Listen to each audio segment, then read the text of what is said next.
Criminal trial की सबसे बड़ी सच्चाई यह है कि छोटे छोटे रूल्स ही आरोपी की सबसे मजबूत ढाल बन जाते हैं। जब आप किसी केस की चार्जशीट को देखते हैं तो उसमें इन रूल्स की बहुत अनदेखी होती है। आईओ कभी इनके मुताबिक काम नहीं करता है। सामान्य कंप्लेनेंट और विक्टिम तो इन रूल्स से अनजान होते ही हैं, पर अनेक यंग एडवोकेट्स भी इनसे पूरी तरह से परिचित नहीं होते, जिसके कारण वे क्रॉस एग्जामिनेशन में पुलिस के गवाहों से वे वाले जरूरी सवाल नहीं पूछ पाते जो केस को पूरी तरह से मोड़ सकते हैं। पुलिस सामान्यतः इन रूल्स का पालन नहीं करती है और यही रूल्स सही समय पर पूछे गए एक एक सवाल में बदलकर पूरी प्रोसिक्यूशन स्टोरी को तोड़ देते हैं। इसलिए जरूरी है कि यंग एडवोकेट्स को इन रूल्स के बारे में जानकारी हो और वे यह भी जान लें कि किस तरह से क्रॉस एग्जामिनेशन के दौरान इन रूल्स के बारे में सवाल करेंगे तो आईओ हमेशा ही असफल होगा और उनका नकारात्मक उत्तर देगा। इस वीडियो में हम यही जानने वाले हैं कि किन किन पॉइंट्स के ऊपर आईओ हमेशा यही कहेगा कि हाँ साहब, मैंने तो यह काम पूरी इन्वेस्टिगेशन के दौरान नहीं किया है। पहला होता है कॉल डेटा रिकॉर्ड का। आजकल अधिकांश आरोप मोबाइल की बातचीत से शुरू होते हैं। धमकी हो, मानसिक उत्पीड़न हो, प्यार भरी बातें हो, ब्लैकमेल हो, सब कुछ फोन पर कहा गया बताया जाता है। रूल्स के अनुसार ये सारे कॉल्स का सीडीआर केस फाइल पर मौजूद होना चाहिए। यदि सीडीआर नहीं है तो कथित बातचीत सिर्फ एक आरोप बनकर रह जाती है और उसको कभी भी आरोपी के खिलाफ प्रूव नहीं किया जा सकता है। और कारण भी सीधा है कि इस आरोप का कोई एविडेंशियरी सपोर्ट नहीं होता है। इसलिए क्रॉस में गवाह से तो कंफर्म करवाइए कि हाँ उसने कॉल की थी और आईओ से कंफर्म करवाइए कि उसने उस कॉल का सीडीआर नहीं लिया था। तो दोनों गवाह एक दूसरे के विरुद्ध गवाही देंगे। यही आपको करना है। कंप्लेनेंट ने आरोप तो लगाया है कि हाँ मेरी बातचीत हुई थी और उसमें ऐसी ऐसी बातें कही गई थी, लेकिन आईओ ने आरोप का एविडेंस रिकॉर्ड पर नहीं लगाया होगा। इन प्रश्नों से फोन आधारित आरोप अधिकांश मामलों में कमजोर पड़ जाते हैं। अगला ऐसा नियम भंग का तरीका होता है थाने की डिपार्चर और अराइवल एंट्रीज का रिकॉर्ड। हर थाने में डिपार्चर और अराइवल का रजिस्टर होता है जिसमें थाने से संबंधित हर आने जाने वाले की एंट्री दर्ज होनी चाहिए। कोई थाने के अंदर आया है तो उसमें लिखेगा और थाने से बाहर गया है तो उसमें लिखेगा। आईओ भी जांच के लिए थाने से बाहर जाए तो उसकी हर एंट्री रजिस्टर में दर्ज होनी चाहिए। यदि आईओ अपने सीनियर के पास भी गया है, डीसीपी के पास भी गया है, तो वहां भी एंट्री होनी चाहिए। एक एंट्री थाने में होनी चाहिए कि वो डीसीपी साहब के पास गए हैं और एक एंट्री डीसीपी के दफ्तर में हुआ है कि आईओ यहां पर आया है। लेकिन लगभग हर केस में ये एंट्रीज रिकॉर्ड के ऊपर नहीं मिलती हैं। आईओ उनको लेकर केस फाइल पर नहीं लगाता है और जब आईओ कहे कि वह घटनास्थल पर गया था, स्कूल में गया था, अस्पताल में गया था, तो उससे पूछो कि इस आने और जाने की रजिस्टर एंट्रीज कहां हैं। आईओ कहेगा कि नहीं वो तो नहीं है, तो इससे आईओ की विश्वसनीयता समाप्त हो जाएगी। अगला नियम भंग का आधार होता है कि जब भी थाने की गाड़ी को, व्हीकल को इस्तेमाल किया जाएगा तो उसके लिए परमिशन और लॉगबुक दोनों होनी चाहिए।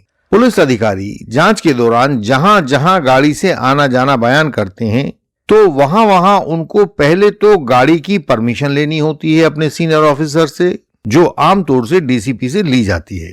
उसके बाद उस गाड़ी का लॉगबुक होना चाहिए। गाड़ी कहां कहां होती हुई कहां पहुंची, कहां से चली थी, कितने किलोमीटर चली। आईओ के पास हर आने जाने के लिए गाड़ी के उपयोग की परमिशन और लॉगबुक दोनों होनी चाहिए, रिकॉर्ड पर लगी होनी चाहिए। जब वे टोल प्लाजा से गुजरते हैं तो उनका टोल तो नहीं लगता है, पैसा नहीं लिया जाता है, लेकिन नंबर तो दर्ज होता ही है। मान लीजिए दिल्ली से गई हुई किसी लड़की को बरामद करने के लिए आईओ कहता है मैं जयपुर गया, तो बताए गए जाने के तरीके से आईओ से गाड़ी की परमिशन और लॉगबुक की मांग करनी चाहिए, टोल की पर्ची की भी मांग करनी चाहिए। जब ये डॉक्यूमेंट्स आईओ की केस फाइल से गायब मिले तो उसको सजेशन दीजिए कि आपने यह सारी कार्रवाई थाने में बैठकर की है और वास्तव में आप वहां नहीं गए थे, इसीलिए आपके पास ना परमिशन है, ना लॉगबुक है और ना ही टोल बूथ का रिकॉर्ड है। कई बार कहते हैं कि हम प्राइवेट गाड़ी में गए, तो उस प्राइवेट गाड़ी का आना जाना, उसके टोल बूथ के नाके का रिकॉर्ड, ये सारे के सारे आईओ की फाइल पर लगे होने चाहिए, वरना तो समझिए कि आईओ झूठ बोल रहा है, कागज थाने में बैठकर तैयार किए हैं और बता दिया है कि जयपुर से लड़की को बरामद करके लाए हैं। अगला पॉइंट होता है लेटर ऑफ रिक्वेस्ट का और नोटिस का। इन्वेस्टिगेशन के दौरान दूसरे विभागों से भी पुलिस को जानकारी लेनी पड़ती है।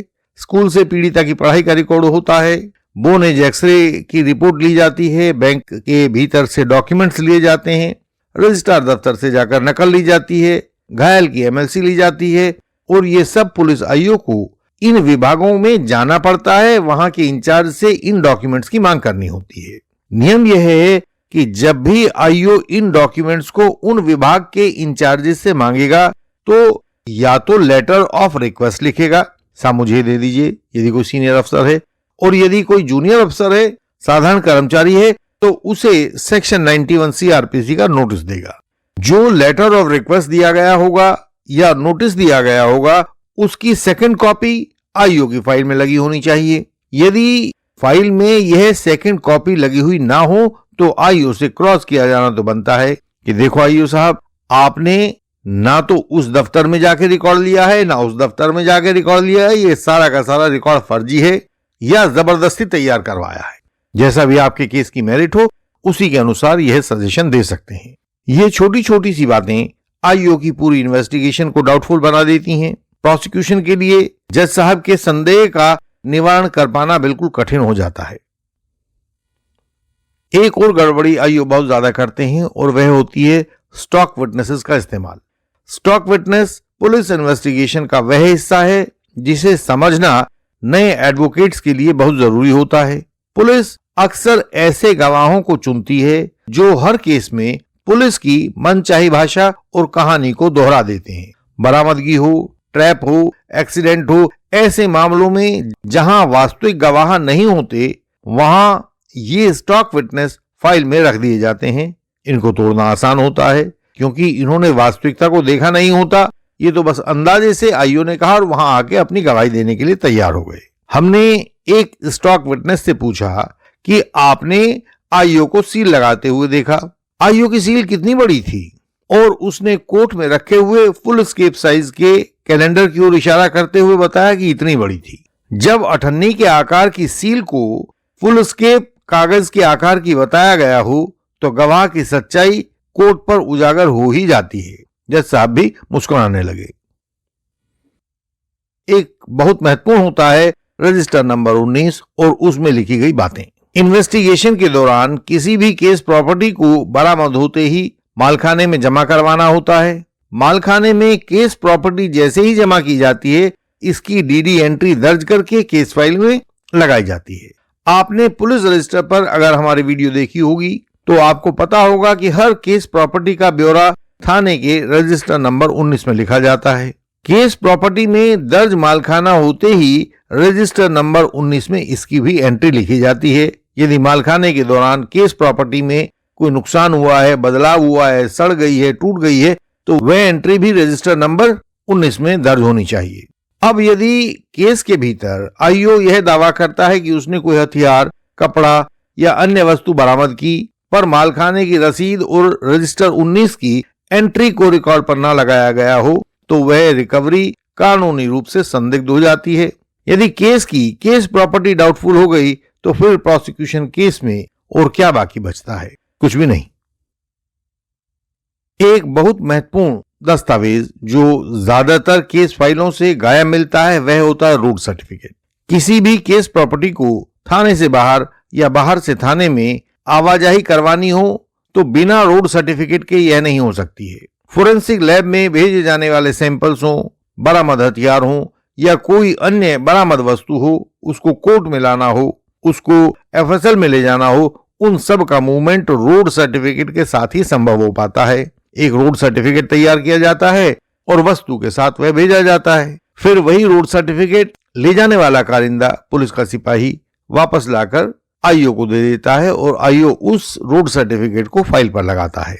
यदि फाइल में से रोड सर्टिफिकेट गायब हो तो प्रॉपर्टी की मूवमेंट या तो गैरकानूनी रूप से हुई है या हुई नहीं है, संदिग्ध है, और यह सिर्फ एक कागजी कार्रवाई है जो थाने में बैठकर कर दी गई है। केस प्रॉपर्टी एफएसएल में भेजी गई हो और रोड सर्टिफिकेट गायब हो तो क्रॉस में बस यह पूछना होता है कि किस प्रॉपर्टी को रोड सर्टिफिकेट के साथ भेजा था या बिना रोड सर्टिफिकेट के भेजा था। यदि आयोग कह दे कि बिना रोड सर्टिफिकेट के भेजा था तो पुलिस रूल्स में उसके ही खिलाफ डिपार्टमेंटल कार्रवाई हो जाती है, और यदि कहे कि रोड सर्टिफिकेट के साथ भेजा था तो फिर पूछ ले कि देखो ये बात तो ठीक है ना कि इस केस फाइल में कोई ऐसा रोड सर्टिफिकेट नहीं लगा हुआ है, तो समझिए कि आपका केस आधा जीता जा चुका। अब हम आपको बताते हैं कि आईआरएस की भूमिका ऐसे डिफेक्टिव मामलों में क्या हो सकती है। कई बार एडवोकेट क्रॉस एग्जामिनेशन में पुलिस की कमियां उजागर तो कर देते हैं, पर असली कठिनाई तब आती है जब ट्रायल जज इन कानूनी बारीकियों को समझ नहीं पाते हैं और आयोग की गलतियों को अनदेखा करते हैं। उसके दो ही कारण होते हैं, या तो करप्शन या अज्ञान। इन सब कारणों से आरोपी को आयोग के द्वारा की गई इन रूल संबंधी गलतियों का वास्तविक लाभ नहीं मिल पाता है। यहीं पर इंडियन लीगल सिस्टम की भूमिका निर्णायक हो जाती है, क्योंकि इंडियन लीगल सिस्टम सब एडवोकेट्स को और आरोपियों को यह रणनीति बताता है जिससे यह पता चलता है कि कौन सा क्रॉस कहां शुरू होना चाहिए, कौन सी कमी को रिकॉर्ड पर कैसे लाना चाहिए और किस स्टेज पर कौन सी एप्लीकेशन केस को सही दिशा दे सकती है। इंडियन लीगल सिस्टम की यही कोशिश होती है कि केस को तकनीकी गलतियों में फंसने न दिया जाए और आरोपी अनावश्यक तकलीफों से बच सके। हमारे मेंबर्स हमसे पूछकर इन सब बातों का लाभ ले सकते हैं।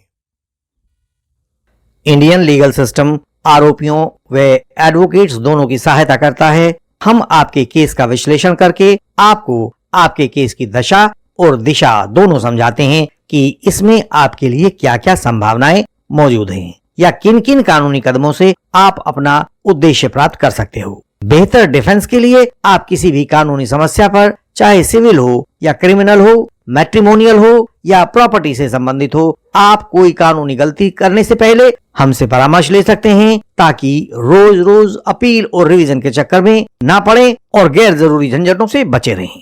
कानूनी चमत्कारों से भरा हुआ हमारा क्रॉस एग्जामिनेशन भी आप प्राप्त कर सकते हो, जिससे आपकी सफलता की गुंजाइश बहुत बढ़ जाती है।